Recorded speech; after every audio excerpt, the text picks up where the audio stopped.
In December 1994, Alison Collier,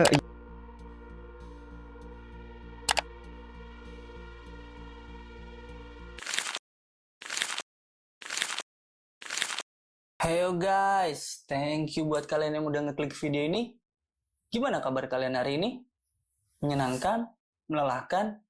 Atau membagongkan? Yang semangat dong, yang Gak apa-apa semangat guys, dong. namanya juga hidup ya kan?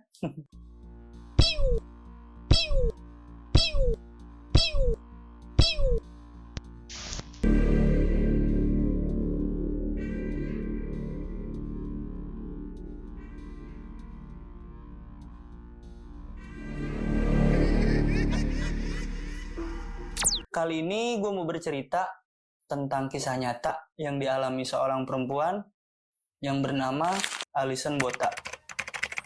Kalau seandainya ada, mungkin dia tuh termasuk salah satu kategori dalam The World Strongest Woman.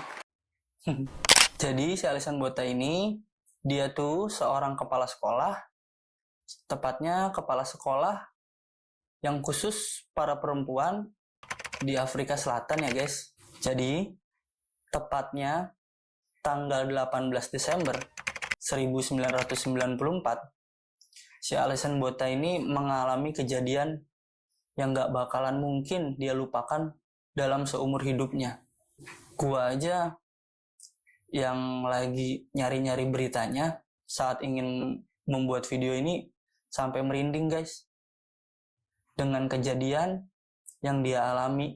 Emang sih guys, tubuh wanita tuh ajaib ya kan?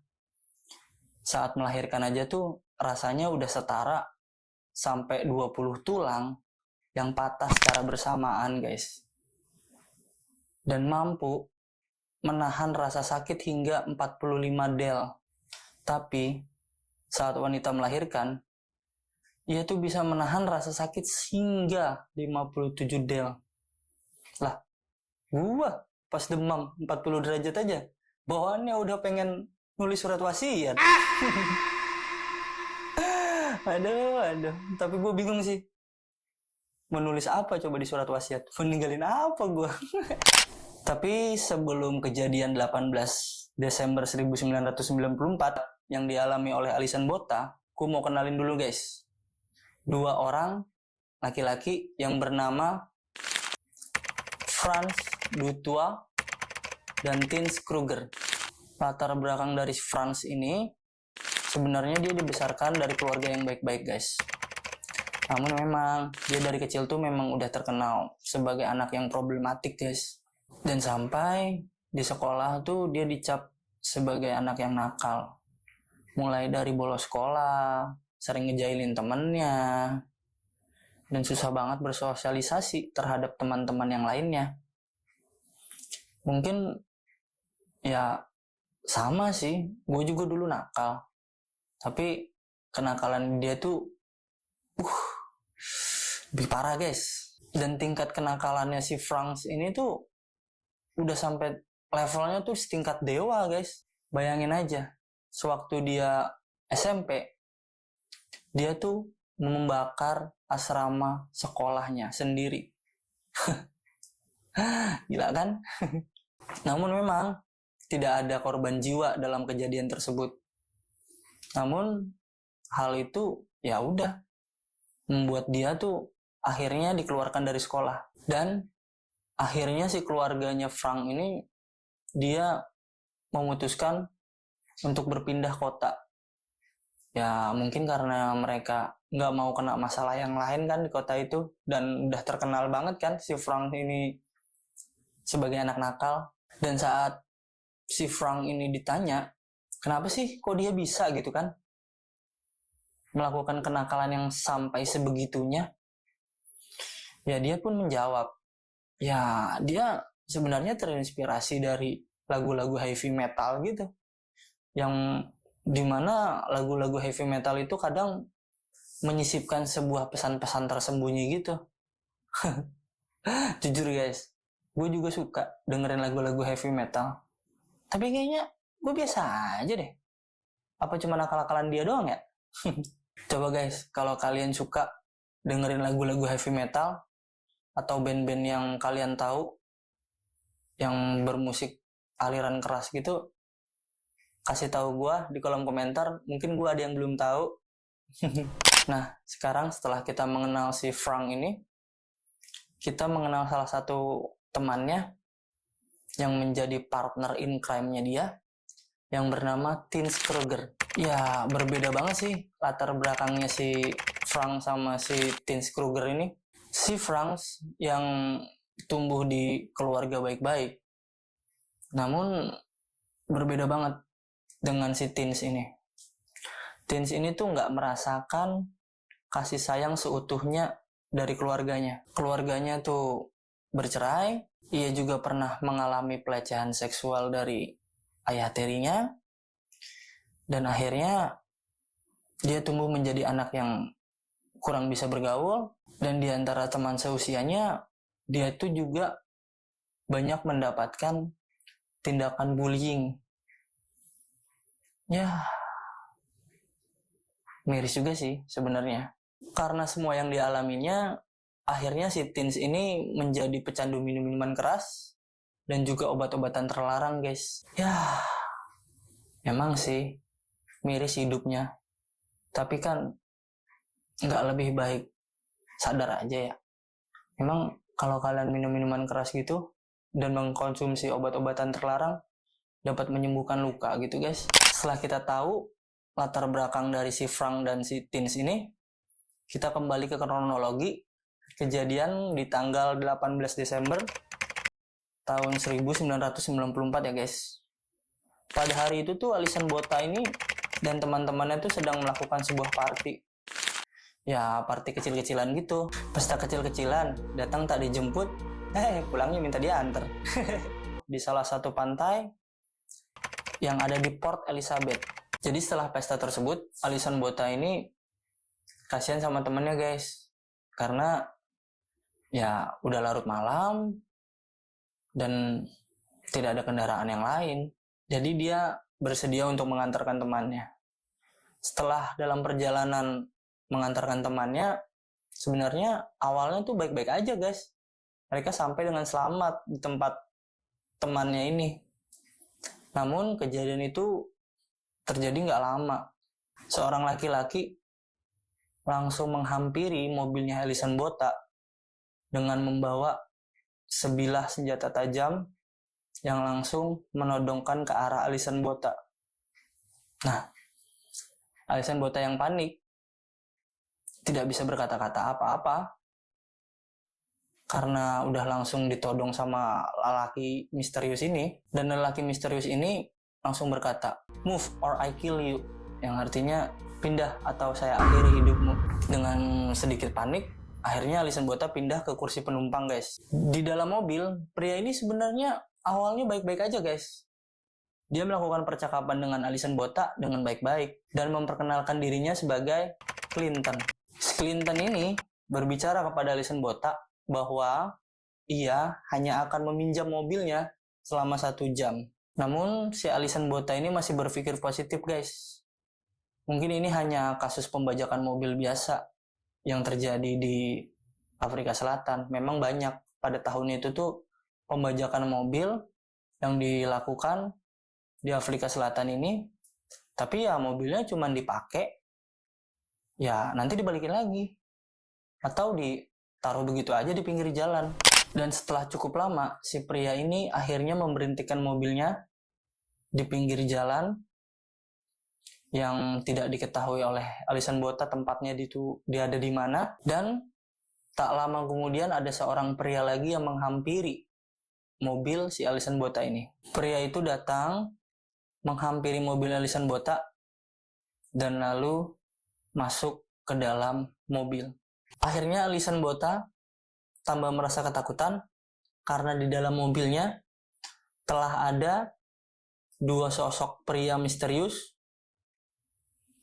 yang membawanya ke arah luar kota, guys. Alisan yang merasa kebingungan sekaligus ketakutan ya nggak bisa berbuat apa-apa, guys. Dia hanya cuma bisa diam tanpa berkata-kata. Dan akhirnya dia mengetahui dari percakapan yang dilakukan oleh 2 pria misterius ini bahwa nama mereka tuh Sebenarnya salah satunya bukan Clinton, melainkan Frank dan Tins. Di tengah-tengah percakapan antara Frank dan Tins, akhirnya mereka mengatakan hal yang membuat Allison benar-benar terkejut, guys. Jadi salah satu pria mengatakan, kami akan berhubungan badan dengan kamu. Apakah kamu akan melakukan perlawanan? Allison yang panik dan takut. Awalnya dia tidak bisa berkata apa-apa. Namun karena dia sadar keselamatan jiwanya terancam, akhirnya dia berkata, tidak. Aku tidak akan melakukan apapun. Tidak lama setelah itu, akhirnya si Frank memberhentikan mobilnya di suatu tempat terpencil yang jauh dari keramaian kota dan warga-warga sekitar. Dan di tempat itulah, kedua pria itu langsung melecehkan Allison Botak. Dan setelah puas melecehkan Allison Botak, kedua pria ini akhirnya mencek leher Allison dengan niatan menghilangkan nyawa Allison. Akhirnya Allison tuh jatuh pingsan, guys. Tapi gak lama dari kesadarannya hilang, dia tuh bangun lagi. Frank dan Tins akhirnya kebingungan. Lah, ini barusan udah gue cek, tapi kok masih sadar. Akhirnya dengan raut wajah yang kesal, Frank ini mengeluarkan sebilah senjata tajam yang digunakan untuk mengancam Allison dari kantong sakunya, guys, dan langsung menik perutnya Allison Botak sebanyak 30 kali. 30 kali, guys. Kayak gimana coba itu? Dan sayup-sayup Allison Botak mendengar bahwa kedua pria itu ingin menghancurkan organ reproduksinya Allison Botak agar dia tidak bisa melahirkan seorang anak. Jika kalian sampai sini beranggapan Allison Botak itu sudah kehilangan nyawanya, kalian salah, guys. Allison Botak ini memiliki kepribadian yang sangat kuat dan mental yang sangat kuat. Sesaat kejadian, Frank dan Tins ini melihat, kok kakinya si Allison ini masih bergerak-gerak ya? Berarti dia belum kehilangan nyawanya. Dan akhirnya mereka menggunakan senjata tajam tersebut untuk menyayat lehernya Allison sebanyak 16 kali. 16 kali coba. Dan yang parahnya tuh sampai kepalanya tuh nyaris terlepas, guys. Allison yang masih dalam keadaan sadar melihat kejadian itu semua di depan matanya, dari cairan merah yang keluar dari tubuhnya, daging-daging yang tersayat-sayat. Ngeri kan, guys? Gue juga merinding dengernya. Dari denger dan baca kesaksiannya si Allison Botak ini. Dan akhirnya Frank dan Tins ini beranggapan, udah tuh selesai itu si Allison Botak tuh. Lalu mereka meninggalkan begitu saja si Allison Botak dan pergi menggunakan mobilnya Allison Botak. Dan dengan keadaan yang sudah sangat memprihatinkan, Allison Botak pun akhirnya dia berpasrah diri, guys. Dia menerima bahwa mungkin ini akhir dari hidupnya. Namun dia masih tidak bisa terima dengan perlakuan kedua orang pria tersebut.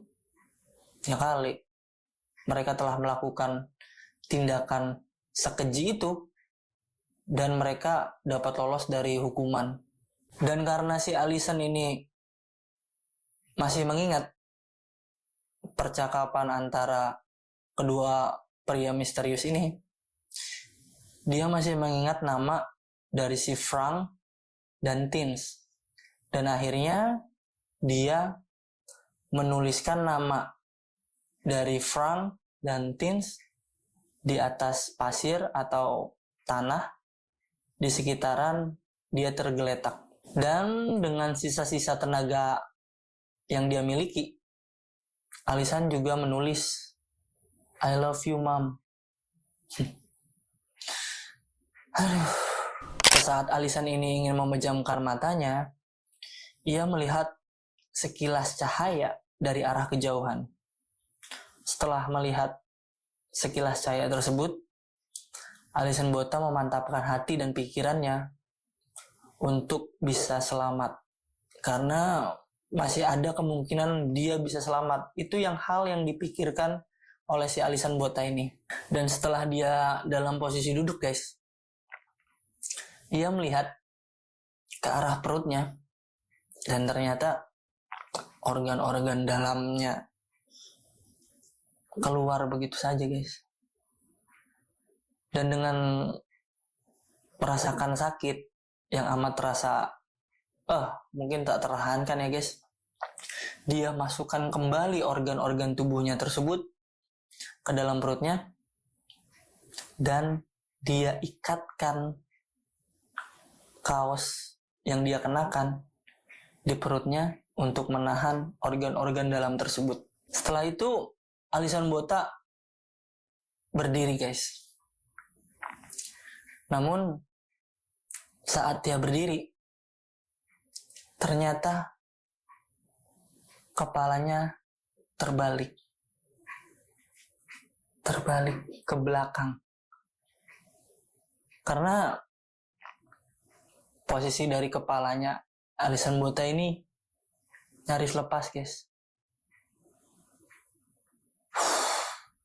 Ngeri banget kan guys. Namun dengan keinginan yang kuat, Allison Botha berkali-kali jatuh, berkali-kali pula dia bangkit karena dia ingin selamat dari kejadian tersebut dan ingin pelaku ditangkap karena telah memperlakukan dia seperti ini dan agar tidak ada lagi kasus-kasus yang menimpa perempuan-perempuan lainnya. Allison Botha dengan tertatih-tatih akhirnya dia sampai di jalan raya, dan sesaat dia di jalan raya dia masih kesempet berpikir untuk selamat bagaimana caranya. Nah, kalau seandainya dia berada di tengah-tengah jalan, otomatis dia mungkin bisa terlindas.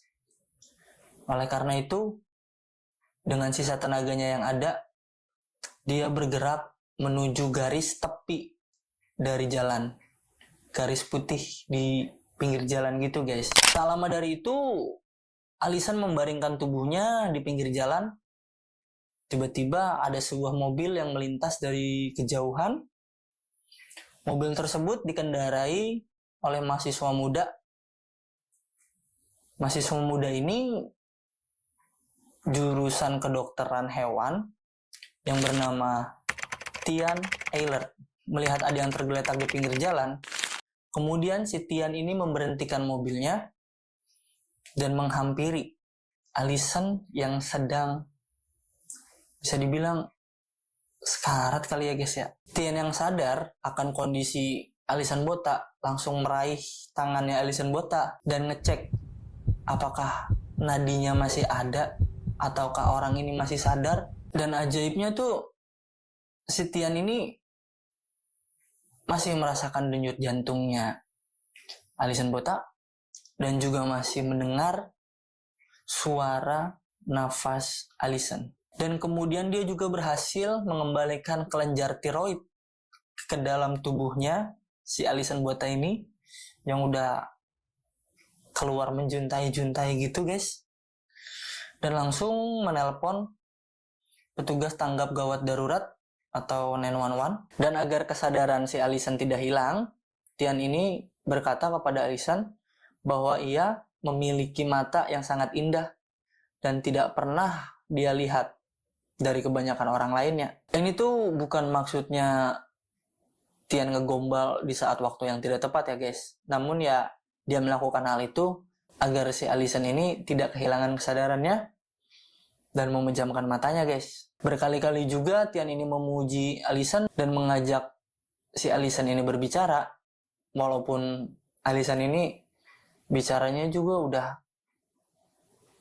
berat banget gitu, guys, bicaranya. Dan nggak lama dari itu, akhirnya petugas tanggap darurat atau 911 ini datang, guys, berserta ambulan. Langsung membawa ke rumah sakit. Si Allison Botha ini dibawa ke rumah sakit di sekitaran wilayah tersebut dan bertemu dengan dokter yang bernama Alexander Engelhoff.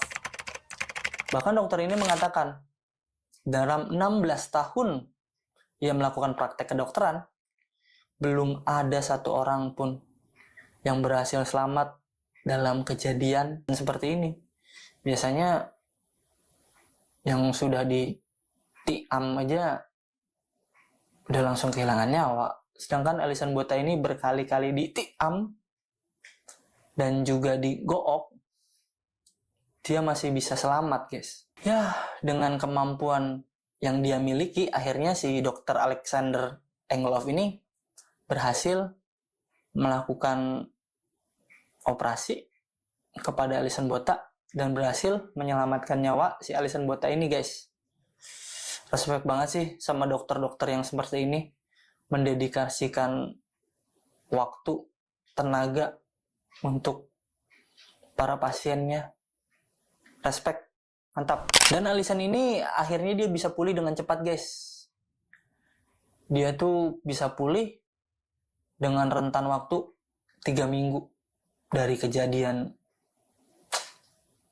Tergolongnya cepet banget itu, guys. Amazing banget sih ya kasus si Allison Botha ini. Bahkan setelah beberapa hari pasca operasi, Allison Botha ini sempat ingin didatangi kepolisian, guys, untuk menanyakan apa yang terjadi dan siapa para pelaku dari kejadiannya ini. Para polisi menemui dokter, namun dokter itu sebenarnya tidak menyarankan para kepolisian ini menemui Allison Botha. Namun Allison sendiri dengan kekehnya ingin bertemu kepolisian dan ingin mengungkap siapa yang membuatnya bisa sampai seperti ini. Iya, karena kita tahu, guys, bahkan dalam keadaan yang sangat mengerikan, Allison Botha pun udah sempat kan tuh, guys, nulis di atas pasir atau tanah nama kedua pelaku, si Frank sama si Tins ini. Dan akhirnya polisi ini bisa menemui Allison Botha untuk mengungkapkan nama dari para pelaku, yaitu Frank dan Tins. Tidak butuh waktu lama bagi pihak kepolisian untuk menangkap para pelaku, ya, guys. Karena kasus ini merupakan kasus yang sangat besar dan viral banget di Afrika Selatan. Dan akhirnya mereka diadili di pengadilan Northolt River. Pada pengadilan tersebut, mereka dinyatakan bersalah, tepatnya di bulan Agustus 1995, dan dijatuhi hukuman penjara seumur hidup. Tapi setelah menjalani hukuman selama 28 tahun di penjara, para pelaku ini akhirnya mendapatkan pembebasan bersyarat, guys. Mereka mendapatkan pembebasan bersyarat tepatnya di bulan Juli tahun 2023. Nah, karena si Franz dan Tins ini mendapatkan pembebasan bersyarat, akhirnya muncullah petisi-petisi yang mendukung untuk tidak melepaskan si Frank dan Tins. Karena kedua sosok ini tuh sangat berbahaya di lingkungan sekitar, guys. Ya, bisa aja kan mereka melakukan tindakan kriminal yang lainnya.